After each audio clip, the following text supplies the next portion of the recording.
A few moments ago, Buckingham Palace announced the death of Her Majesty Queen Elizabeth II. Breaking news from Scotland, here at Balmoral, where Her Majesty Queen Elizabeth II has passed away at the age of 96. The Queen is dead. At 96, Elizabeth II is gone. The news came through just a few minutes ago.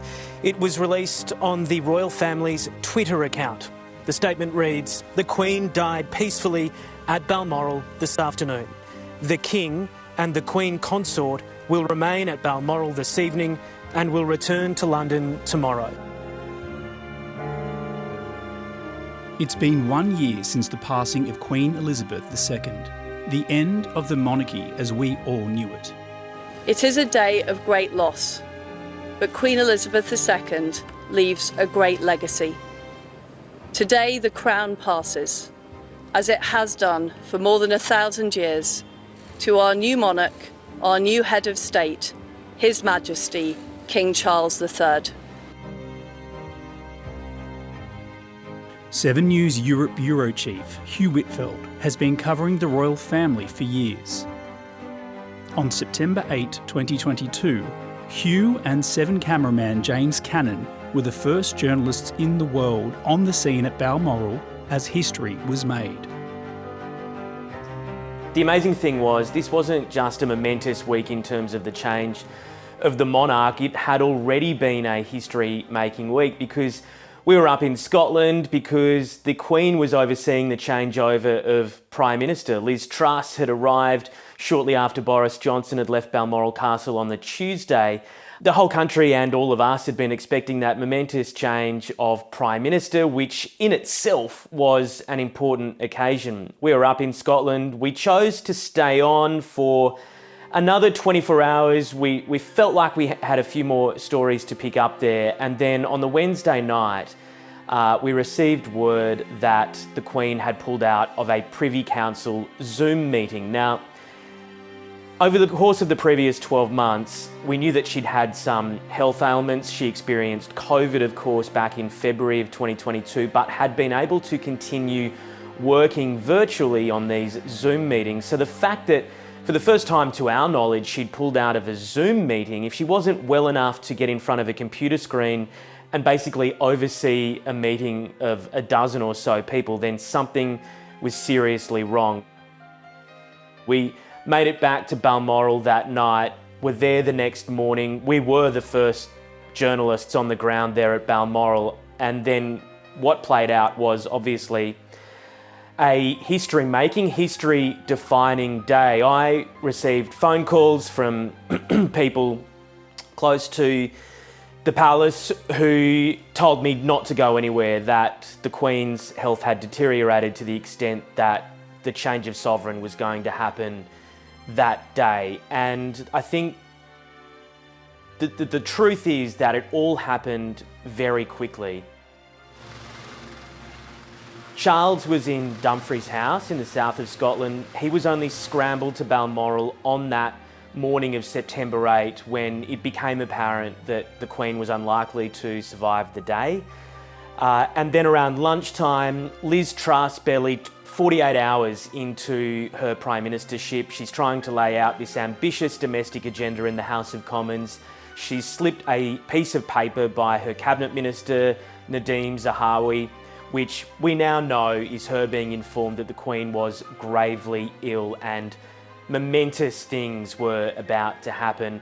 All of this was playing out live on TV. So very quickly, the nation became aware that things were beginning to move quickly and that the country and the Commonwealth had to prepare itself for history-changing news.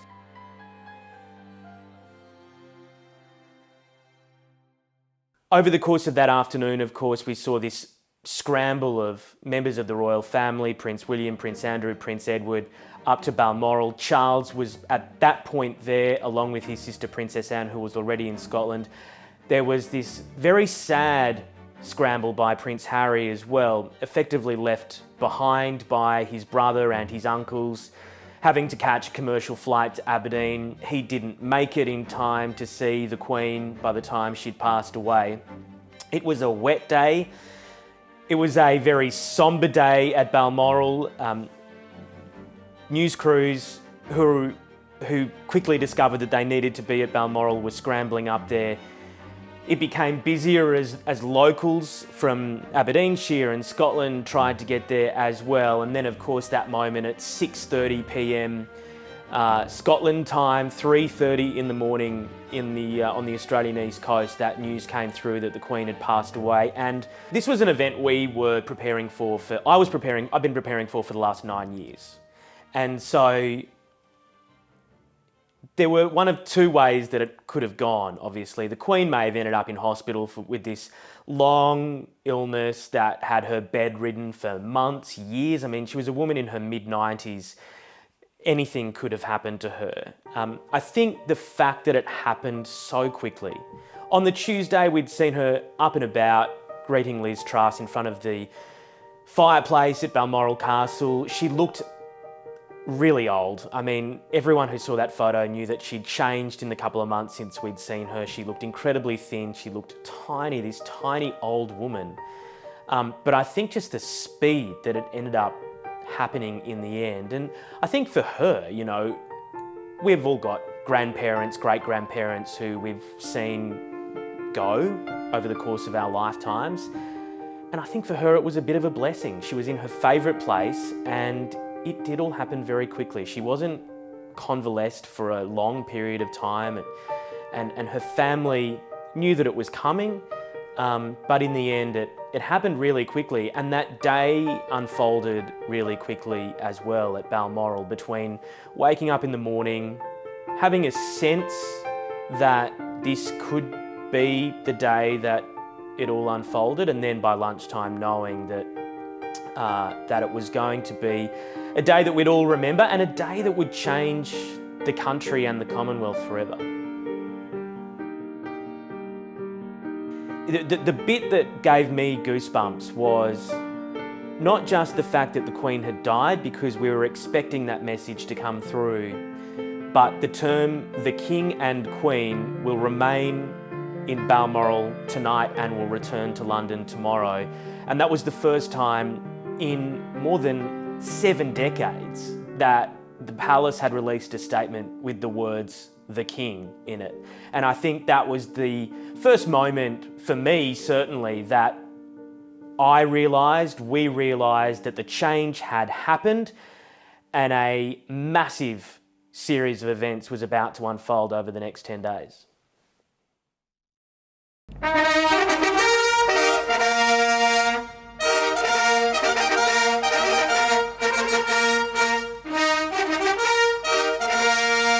Prince Charles Philip Arthur George is now, by the death of our late sovereign of happy memory, become our only lawful and rightful liege lord, Charles III.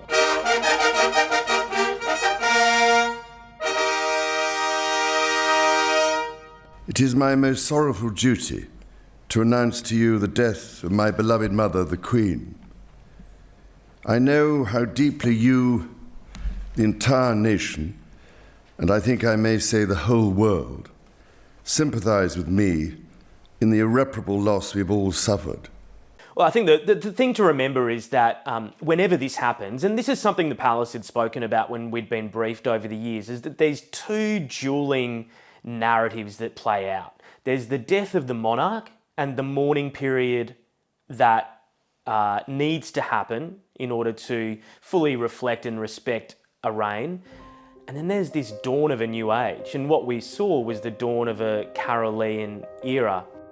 I shall strive to follow the inspiring example I have been set in upholding constitutional government and to seek the peace, harmony and prosperity of the peoples of these islands and of the Commonwealth realms and territories throughout the world. no amount of preparation for what he would be feeling on that day, no amount of conversations of how he would prepare his speech, his address to the nation and the world, I think it would have all gone out the window, because the feelings of sadness that he would have felt at the passing of his mother would have really overtaken the moment. And yet, in that moment that he did give his speech to the world, I think we saw the character and the purpose of what a man he wants to become in this role as king. The thing that struck me is that 24 hours after his mother had died, Charles was in London, where he needed to be as the new king. And he was embracing the people, and the people were embracing him. Oh, I'm going to take that kiss forever. I kissed his hand as well. It was impulsive. Kissed the king's hand. Keep in mind that he had just lost his mother. He was mourning the loss of his cherished mother, and then was out and about outside Buckingham Palace, shaking hands, being kissed by people, greeting people, speaking with people, with Camilla by his side. He's stopping. Camilla is getting out of the car right now. The king is getting out of the vehicle right now. They're going to do a walkabout.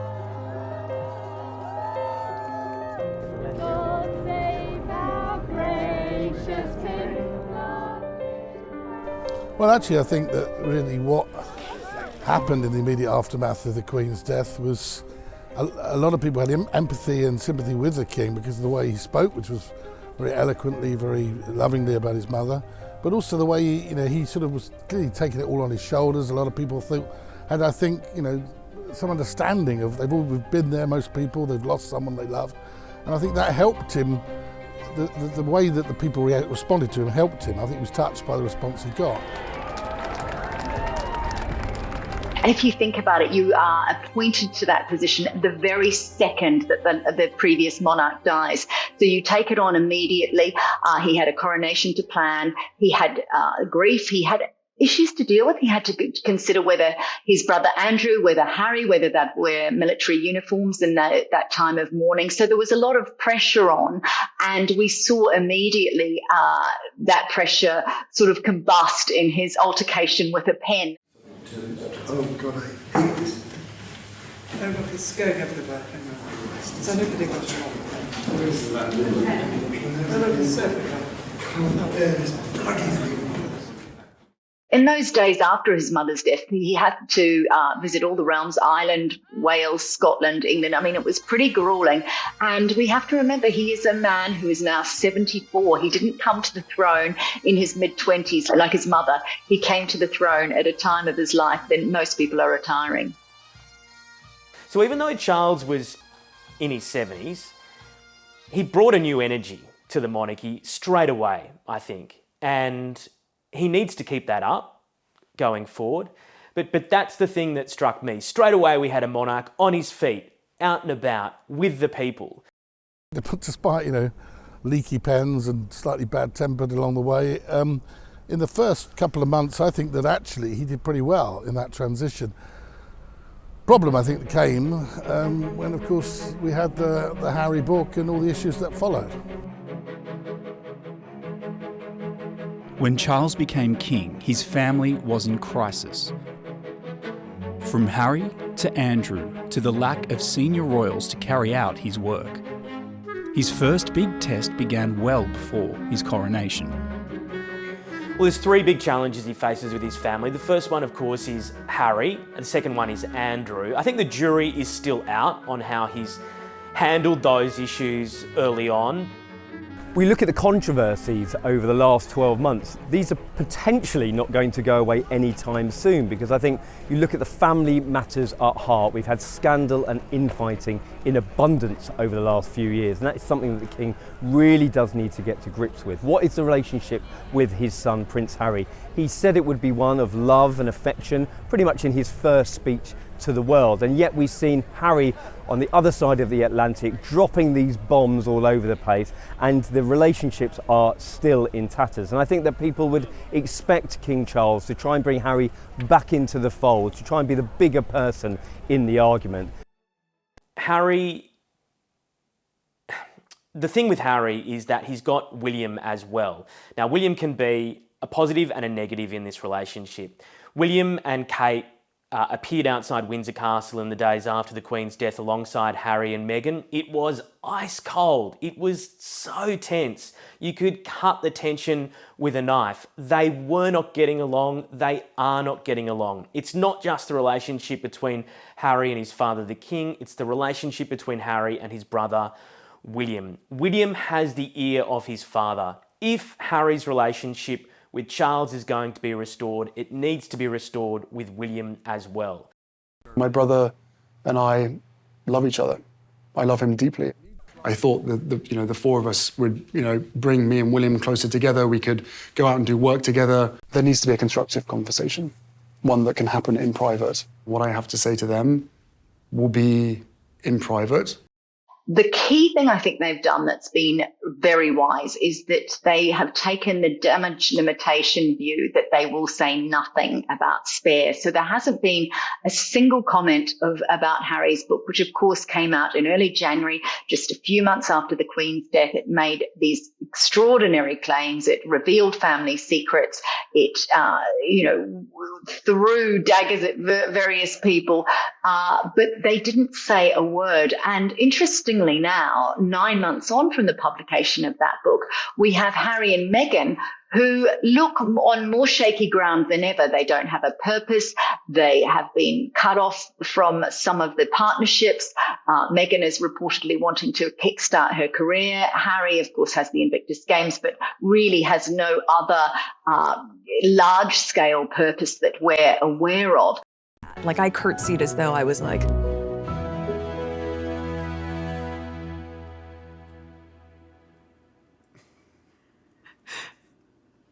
Pleasure to meet you, Your Majesty. Like, was that okay? Harry's on the outer. He's made the decision. He and Meghan have made the decision to be in California. The door, they'll say, is always open for Harry to return. It's practically impossible for him to come back to the full-time role that he had before. His two children are American. They will be raised in America by Meghan. There is no appetite from the Duchess of Sussex to return to the UK. I think, to be honest, the attitude from the palace and from the King is just to let it go and let Harry be Harry. He seems to have got most of the gripes that he's got off his chest now. There's a lot that can happen between now and then. But, the door is always open. The ball is in their court. There's a lot to be discussed, and I really hope that they are willing to sit down and talk about it.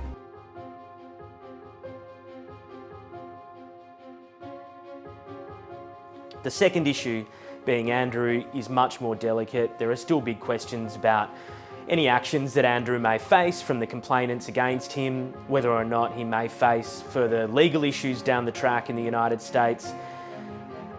Andrew, it is clear now, behind closed doors, has been accepted back into the family, as has his ex-wife, Sarah Ferguson, who he lives with at Royal Lodge.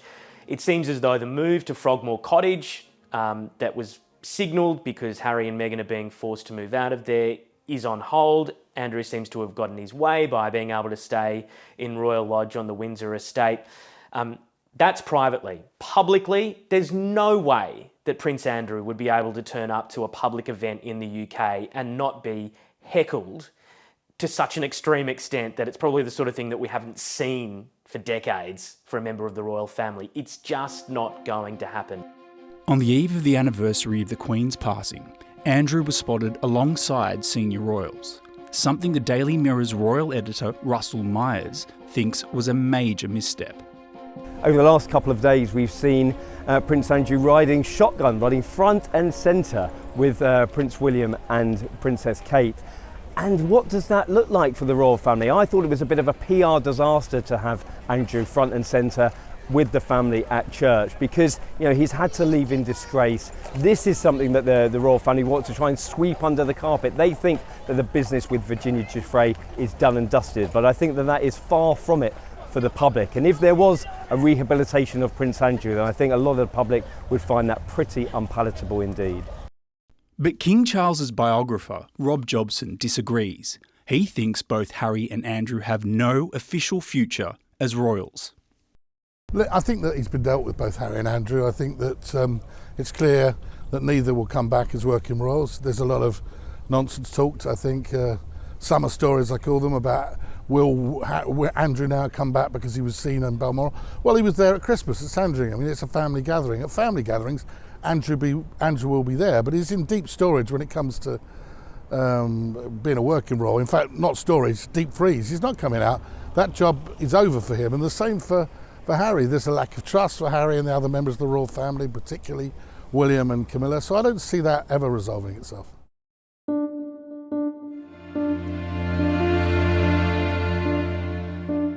Charles has spoken a lot about wanting a slimmed down monarchy. It is pretty slim now. It's just Charles and Camilla, the King and the Queen, the Prince and Princess of Wales, William and Kate, the Duke and Duchess of Edinburgh, Edward and Sophie, and Princess Anne and her husband, Sir Tim Lawrence. Anne is also getting on in age, so is Tim Lawrence. The Edinburghs aren't going to be working forever either. It really falls to the Waleses. And at some point in the next probably 15 years, you're going to see Prince George doing royal duties as well. When you look at the business of the royal family, I think they've got to really club together. The slimmed down monarchy is looking slimmer by the day, and that is something that Princess Anne has commented on in the past. And they've got to club together a bit more collaboration, less drama, and we can all but hope that it all goes swimmingly for them, I suppose. And when you hear sometimes people refer to a slimmed down monarchy, I can't imagine what that might mean for a role like yours. I don't know how many more hours in the day you have to take more things on. Well, I think the slim down was said in a day when there were a few more people around to make that seem like a justifiable comment. The world changes a bit. It changes a bit. I mean, it doesn't sound like a good idea from where I'm standing. Charles has got the slimmed down monarchy he wants, but the danger he faces is that it gets too slimmed down. And so he's going to have to come up with a plan to make sure that there's enough working royals to not just cover events in the UK, but also around the Commonwealth, and that includes Australia. A slimmed down monarchy means senior members will need to work hard to ensure the public keep their faith in the institution. And playing a crucial role is Camilla. Hugh says the Queen is one of Charles's biggest assets. 20 years ago, if you asked people how they would feel about Queen Camilla, there would have been overwhelming negativity towards her because of the way that she came into the relationship and the history with Princess Diana. Well, a lot of people were quite surprised, strangely, that she, even though we all knew in the media she was going to be crowned, a lot of people were saying, I didn't realise she was going to be crowned. Well, that's what happens when the King is crowned. The Queen is crowned alongside him. I don't think she's put a foot wrong for over 10, 15 years since they've been together, in terms of marital situation. She's worked hard, she supports him as much as she can, but there'll always be people that will say that she was the wrecker of the first marriage, and not accept that the fact is that Charles and Camilla have now been married longer than Charles and Diana ever were, and that they get on better, and they're in love, and they support each other through thick and thin. So, look, marriages don't work sometimes, and that first one didn't work, but I think a lot of people see Camilla as a good supporting wife to the King, and he needs all the help he can get. Well, Camilla has played a blinder over the last 12 months. It's been very, very much a supportive role of the King, keeping her hand in with her patronages and her charities, still working diligently on women's domestic violence, still working diligently on children's literacy, two passion projects of hers. And I don't see that changing anytime soon, if at all. That one's my favourite. She has worked so hard over the last 18 years since Charles and Camilla married to build up credit with the people. She excels herself in public duties. When she's meeting with members of the public, she puts people at ease. She's relaxed. She comes to the role not with any great royal blood, so she has the touch of a commoner. She's able to talk to people. You'll see her go to events, and she's the one who's willing to pick up the piece of cheese and try it at the farmers' markets. She's the one that's willing to pat the sheep in the farmyard on a trip to a farm. She's willing to embrace people and reach out, and I think the people have responded well to that. She's lost that kind of devilish persona that was given to her by, well, not just members of the British media, but also, it seems, Prince Harry behind the scenes as well. Camilla is a massive asset to Charles, and for William and Kate, they're the stars. They're the young new stars. Welcome, George. Welcome to Louis. Hello, Louis. Welcome. And welcome, Charlotte. Lovely to have you with us. They're the family that everyone kind of wants to have, I guess, with George, Charlotte and Louis. Their challenge, though, is balancing that family life that they're so desperate to have with the royal duties that they need to carry out. Charles's other key asset is the newly crowned Prince and Princess of Wales. They are the future of the royal family, and how they perform their roles in the coming years will be pivotal for the King and his legacy. They have these titles now, the Prince and Princess of Wales. There is so much history that goes with those titles, not just Charles, but also his late wife Diana and William's mother, and Kate taking on that title is momentous in itself. They have a big challenge to carve out their own roles and their own future with those titles. Charles did an incredible job as the Prince of Wales over 50 years with his Prince's Trust and the work that he did with the charities and the causes that he wanted to champion. William has set his sights on the environment in particular, and they both have on mental health.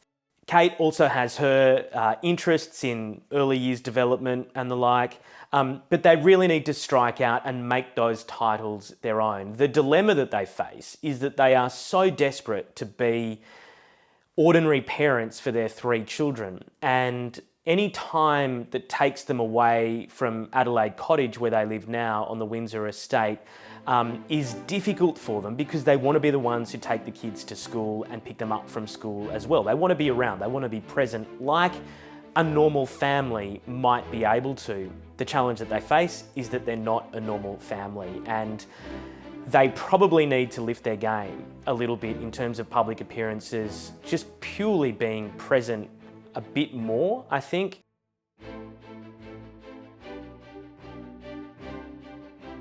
One year into the reign of Charles, and it's been labelled one of mixed success, depending on where in the Commonwealth his report card is written. I think when you look at the first 12 months of King Charles on the throne, has it been a success or has it not? I think that the jury is still out because it's been a bit of a quiet year in some senses. I think some people would have expected to see a lot more foreign travel. Should he have gone out to the Commonwealth straight away? Should we have expected a trip to Australia as well? I certainly was hoping for one, and I think it's been a bit of a slow grind over the first 12 months, trying to get to grips with what the business of running the monarchy, running the firm is all about. Look, I think in Britain it's sort of an 8 out of 10. I think he's done very well, but I think you've got to look at also, his role as King of Australia, King of New Zealand, of Canada and the other realms, because I don't think that's gone very well. I think that to pick Germany and France, he's now doing France in a few weeks' time, as your first 2 visits sort of puts a lot of emphasis on Europe and Brexit and post-Brexit, when frankly, if you're the head of the Commonwealth and you are the King of Australia, you should be going to Australia, I think, within the first year. Now, I understand he'll go there next October ahead of Chogham, but I think that was a missed opportunity. William not going to the Women's World Cup in Australia to watch England play, even for that England-Australia match, I think everyone will concede was a misstep. There's all sorts of rumours and reporting here about the fact that he can't go before Charles goes to Australia as the new king. It's absolutely rubbish because, of course, Queen Elizabeth II was the first reigning monarch to go to Australia. The previous to 1952, when the Georges were the King of Australia, Queen Victoria, King Edward, they sent their heirs to the throne. And so the argument that William couldn't go before Charles is just, it's just not true. We're sorry we can't be there in person, but we're so proud of everything you've achieved and the millions you've inspired here and around the world. Good luck, Lionesses. When the Women's World Cup was on, everyone's going on about William going there as head of the FA. Well, actually, I think it was a bigger situation than that. When England and Australia were playing in the Women's World Cup semi-final, I think the King of Australia should have been there, along with as being King of Great Britain too, because one could have worn an Australian shirt, one could have worn an England shirt.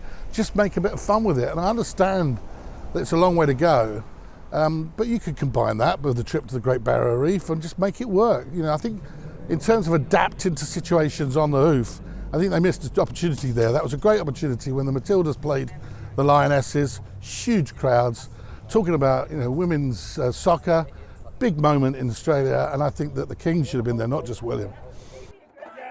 The question will be, well, when are they going to go? Charles hasn't visited a Commonwealth country in his first 12 months as king, neither has William and Kate. And you have to ask, at what point are they going to visit Australia? At what point are they going to go to New Zealand and Canada? They need to really quickly lay out their plans for keeping the Commonwealth on board. Not my king! Not my king! Not my king! Not my king! Not my king! Not my king! And that appears to be one of the biggest challenges King Charles is facing. Charles began his reign with a huge amount of goodwill from the public. They knew that he was a man who'd lost his mother, but the Queen had so much credit stored in the bank before she died. Apart from in the 90s, the handling of Diana's death, there weren't too many things in modern times that you could point to the Queen where she got it wrong or was burning through capital with the public too much. Charles has some in the bank, but not as much as his late mother. And so that's why I think we do see now, when the King in particular appears in the UK at a public event, the chance that you'll see Republican protesters, and they have been popping up at various events, particularly this year. People who were Republican in the UK really held off until the Queen passed away, and they view Charles's reign as an opportunity to make a change in the UK. No one's really sure what that change would be. It's not an argument that they lay out, but that is Charles's challenge. Not my king! Rob Jobson takes a different view. He believes the King is in charge of a stable Commonwealth, despite it shrinking over the years, and the rise of Republican rumblings in the UK and Australia. I think as the head of Commonwealth, everyone talks the Commonwealth is in trouble. It's not. The Commonwealth is stronger than ever before. Yeah, okay, the Commonwealth Games may not be happening, but that's more to do with that used to be called the Friendly Games. When that started, you know, there weren't so many emphasis on Olympics and World Championships, so that's a completely different matter. I think that the Commonwealth itself is pretty healthy. As in terms of a republic and whether Australia will ever become one, I think it's inevitable that Australia become a republic. But first of all, they've got to work out what they want, what they want their president to be. You know, the point of it is, at the moment, there's a Governor General and a system that works: constitutional monarchy, parliamentary democracy. And if you're going to change things, I think it's going to be, rather than a yes or no vote, and getting majorities in territories and states, you've got to work out what is that person, the president, and how they're going to elect him. If it's going to be by the general public, that then creates almost like another king, or a situation that's in America, and puts him at loggerheads with a prime minister who's the executive power. So I think they've got to sort out a lot of things other than whether a yes goes first or no. Charles's base level success as king is essentially keeping the monarchy in place. Anything beyond that is a massive success. The failure becomes when the Republican chat in the UK gets too loud to the point where government ministers or the government starts discussing it. And that's when it's a long way off, but it exists more now than it did when the Queen was on the throne. But now it's Charles who's on the throne. On the anniversary of the Queen's passing, the family will be honouring her in private at Balmoral, the place the Queen loved. The place the Queen went to escape her troubles, and ultimately the place where she left this world. We will be with our friends again. We will be with our families again. We will meet again. It's now up to her son and his small circle of family to keep her legacy and her monarchy alive. I think that she's definitely a tough act to follow, but I don't think the King is looking at it that way. I think he's looking at it as a modern monarch, somebody who, after all, in a world where we are slightly devoid of statesmen, He is a statesman. He's got vast experience on the world stage. And I think when he speaks on behalf of Great Britain, Australia, New Zealand, whoever he's speaking with after consulting the Prime Minister, he speaks as a statesman. And I think that's good for all of us. I've covered the royal family story since the early 90s, and I think I've covered the death of Princess Diana, death of Duke of Edinburgh. What we've seen in the last 18 months has been huge, and I think it's seismic, really. I mean, the loss of Her Majesty the Queen Elizabeth II has left us all in a bit of a strange place, both in the UK and Australia and all around the world. She put up with all of us. That's quite an achievement, I think. Coping with so many different challenges and complications, and always being there, really, in that remarkable way. Steadfast. In terms of the Queen's legacy, no,